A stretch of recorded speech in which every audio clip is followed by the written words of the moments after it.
subscribe to my channel.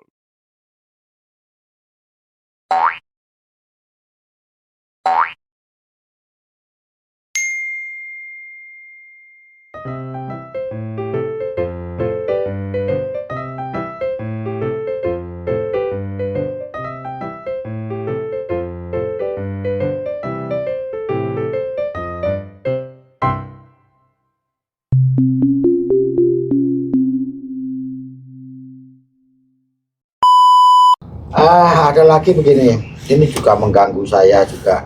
Saya kira mengganggu keluarga kedua teman saya. Jadi pasca peristiwa itu, entah ada berapa pendaki yang mengaku bertemu dengan kedua teman saya.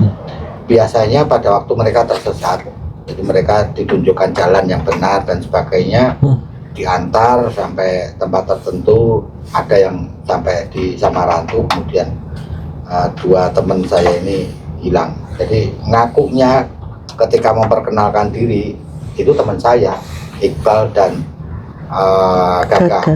Sampai keluarganya Iqbal itu ada yang bilang ke saya, kalau ada pendaki lain lagi nanti ketemu, tolong suruh periksa kupingnya, karena kuping sebelah kiri Iqbal itu kayak ada lubangnya, tapi bukan tindian, dari lahir begitu. Tanda lahir ya Pak. Artinya kenapa keluarga sampai memberitahu ini, karena mereka juga prihatin kan. Jadi pada diri saya itu timbul rasa, ya Tuhan, masa meninggal aja belum cukup sih, sampai teman saya harus diserupai sama mereka. Sekalipun sampai saat ini tidak ada yang dicelakai dengan memakai figur kedua teman saya, tapi selalu ditolong. Tapi tetap saja itu bagi saya ada satu pertanyaan besar, kenapa mereka ini rajin beribadah, Om Hao, saya yang tidak, kenapa malah mereka bukan saya?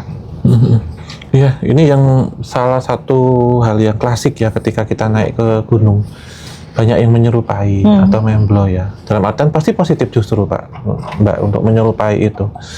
Dalam artian pertama, biasanya mereka akan memberikan satu petunjuk bagi yang tersesat atau mencegah agar tidak tersesat. Dua hal ini. Nah, yang memberikan petunjuk ini uniknya biasanya memang berasal dari para pendaki-pendaki, entah yang sering datang ke situ atau yang mengalami kejadian insiden kecelakaan. Selain itu juga hewan-hewan. Misalkan kalau di Lawu sendiri kan kita kenal ada jalak ya, di situ. Burung itu. Burung ya, atau jejak-jejak hewan yang paling kita sering lihat lah. Berikutnya adalah tentunya entitas-entitas penghuni yang ada di situ, yang mereka menyerupai warga lokal. Misalkan pencari rumput, warga yang sedang mencari kayu, misalkan menyerupai. Nah, dalam kasus ini kita kembali kepada poin yang sebelumnya, yang poin pertama. Kalau tadi saya sebutkan asumsinya itu, kalau kita ngomong di gunung itu sebenarnya banyak asumsi Pak. Kenapa? Karena di gunung tentunya yang tempat yang kita duga itu kosong, biasanya memang ada yang tinggal di situ, warga nyata lah. Dan biasanya mereka kan di kaki gunung, mungkin ke atas untuk aktivitas-aktivitas saja. Karena kita sebutnya kan daerah-daerah ini terkadang terpencil dengan orang-orang yang dalam artian terpencil itu tidak semuanya penghuni asli, tetapi ada orang yang melakukan laku ritual atau semedi yang memang mengasingkan diri gitu. Nah, misalkan kemudian masih hidup, tentunya ditemukan warga dan tinggal di situ. Jika kemudian asumsinya adalah kehilangan ingatan, pasti lupa. Tapi hal ini tetap masih ada. Yang berikutnya adalah dinyatakan itu pasti meninggal, gitu. Peluang yang ini sangat kecil lah, hanya 5% mungkin. Yang lainnya adalah meninggal karena apa? Karena kondisi gunung yang terjal, udara yang dingin, kekurangan makanan, itu pastilah logikanya gitu. Nah, kita condong ke, kalau kita sebutnya ini kemudian meninggal, pasti dalam kondisi meninggal itu yang tersisa apa? Residual memori, sisa dari kenangannya yang tertangkap oleh korinnya, atau kita sebutnya saudara ari-ari kembali lagi. Yang ini kadang akan nampak Pak, akan menyerupakan, dan pasti spesifikasinya akan persis, apapun yang ada akan ditiru, dan termasuk tanda lahir juga. Namun ada kondisi-kondisi yang misterius, misalkan selesai mengantarkan atau menunjukkan jalan akan menghilang. tidak boleh nengok ke belakang gitu. Jadi kalau saya melihat ini lebih mengarah pada korinnya yang memberikan satu kebaikan, memang tidak menyesatkan. Setelah orang-orang ini diperingatkan dulu, misalkan pendaki-pendaki ini diperingatkan dulu oleh satu entitas yang menyerupakan warga lokal.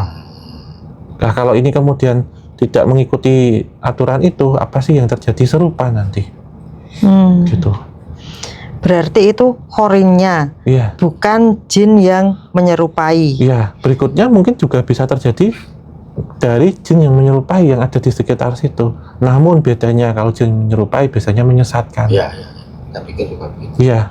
Ya, makanya kan ketika ada beberapa informasi yang ketika ada yang tersesat itu ditemuin sosok seperti Mas Iqbal dan Mas Gaga terus menunjukkan jalan, itu kan aku berpikirnya gini, jin itu kan manipulatif kan, Iya. manipulatif terus pasti kan ada sesuatu yang dia misalnya membantu, itu kan ada sesuatu yang dia inginkan dari situ kan, tetapi ini enggak gitu loh, ini menunjukkan jalan, orangnya juga selamat dan lain sebagainya. Makanya kan jenengan tanyakan tadi ke Om Hao kan sudah dijawab, itu kemungkinan koringnya kan gitu. Iya, yang menyerupakan di situ, karena dalam artian gini Pak, kalau yang bisa saya tafsirkan itu kedua temannya ini dalam satu posisi yang baik sebenarnya, tapi buruk bagi kita karena hilang.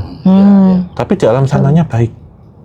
Sehingga banyak entitas-entitas yang mencoba untuk meniru, untuk menyesatkan justru. Nah, yang menunjukkan ini karena kalau kita bilang tentang korin itu akan meniru ya apapun yang saudaranya pernah hidup lakukan, bahkan segala aktivitasnya, dan pasti tujuannya positif gitu. Hanya memberikan petunjuk, biasanya tidak banyak berbicara, tidak banyak gerakan atau gestur yang dilakukan.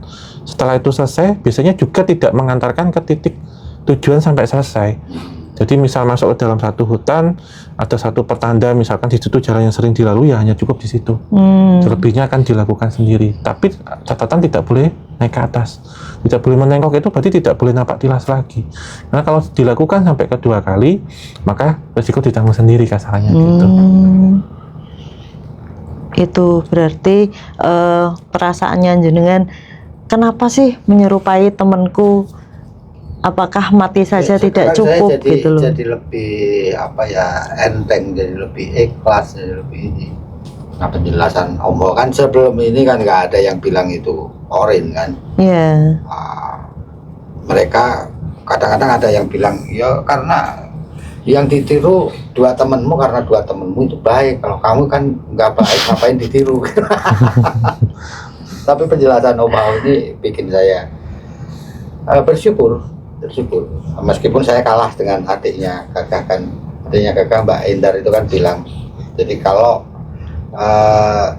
kakak saya dipakai untuk menyerupai dan sebagainya, itu kami juga bersyukur karena itu membawa kebaikan. Jadi keluarga Gagal lebih ikhlas daripada saya. Saya baru kali inilah bisa oke lah, korinnya berarti alright, saya nggak masalah gitu, asal bukan demit-demit itu.